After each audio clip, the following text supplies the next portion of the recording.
प्रशांत किशोर की दूसरी तरफ बात करें तो प्रशांत किशोर भले ही शुरुआती रुझानों में उनकी पार्टी जो है वो एक आध दो सीटों पर बढ़त बनाई हुई थी, लेकिन इस समय बढ़ने के साथ साथ ये आंकड़ा जो है वो शून्य पर पहुंच गया है। इसके बीच एक जो बड़ी खबर सामने आ रही है उस बड़ी खबर से भी हम आपको रूबरू करा देते हैं और बड़ी खबर आपके स्क्रीन पर भी होगा। और वो बड़ी खबर खास करके हम बड़े चेहरों की अगर बात करें तो कई ऐसे बड़े चेहरे हैं। राघोपुर विधानसभा सीट की बात करें तो यहां पर तेजस्वी यादव की प्रतिष्ठा दांव पर लगी है और देखिए महाजीत की तरफ जो एनडीए है वो लगातार आगे बढ़ रहा है। रुझानों में जो तस्वीरें जो आंकड़े कह रहे हैं 192 का आंकड़ा तक पहुंच गया है। नीतीश के नाम पर एक बार फिर से पक्की मुहर जो है वो दिखाई दे रही है। तो नीतीश फैक्टर ने काम किया है, डबल एन फैक्टर ने काम किया है। जिस बात की चर्चा नरेंद्र मोदी कर रहे थे कि नरेंद्र नीतीश भाई भाई जो दोनों बिहार की जनता के लिए काम कर रहे हैं। और चलिए देखिए इस पूरी खबर और इस अब तक के पूरे रुझान को समझने की भी कोशिश करेंगे, उसके एनालिसिस भी करने की कोशिश करेंगे। हमारे साथ ग्रुप एडिटर जो है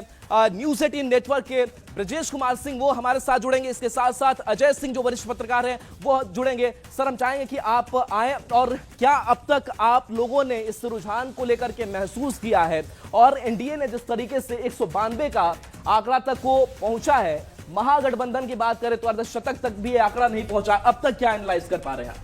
मुझे लगता है कि अगर हम लोग 2010 के चुनाव को देखें और उसके बाद से हम लोग 2025 के चुनाव की बात कर रहे हैं, 2010 के बिल्कुल बराबर तो नहीं लेकिन जो है सो उसी जैसा स्पेक्टुलर ये पूरा का पूरा चुनाव है। ऑडियो में थोड़ी दिक्कत हो रही है जी। मुझे ये लगता है कि अगर ये रुझान जो अब धीरे धीरे जो है सो जीत में कन्वर्ट होंगे, अगर वो ये है तो बताता है कि 2005 में नीतीश कुमार ने बिहार की कमान संभाली थी और बीच के एक साल को अगर छोड़ दें तो लगातार वो मुख्यमंत्री की कुर्सी पर बैठे रहे। एक तरह से कहा जाता है कि उनका ये आखिरी चुनाव है। उसमें अगर इस तरह का बम्पर अगर मैंडेट मिलता हुआ दिखाई दे रहा है, मैं बार बार कह रहा हूँ कि रुझान जो कि असेंबली इलेक्शन में धीरे धीरे जो है जीत में कन्वर्ट हो जाएंगे, तो ये बहुत बड़ी कामयाबी है।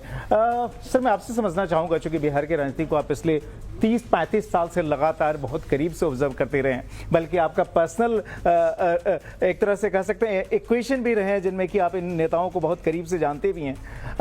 क्या आपने सोचा था कि एक तरह से जो नीतीश कुमार का जो आखिरी चुनाव है उसमें इस तरह का और उसमें जो नरेंद्र और नीतीश की जोड़ी जो कि प्रधानमंत्री मोदी खुद रैलीज में करते रहे, इस तरह का प्रभाव डाल पाएगी?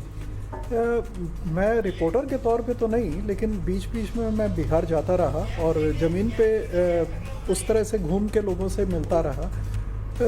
नीतीश जी के लिए जो एक सिंपैथी थी वो हमने बहुत इस बार ज़बरदस्त देखी। वो लोगों के आंखों में एक ऐसा था कि जैसे एक तरह से ट्रस्ट था और कहीं ना कहीं एक पे बैक वाला, समाज का जो पे बैक का एक होता है ना, वो हमें दिखाई दिया। तो हमें ये लगता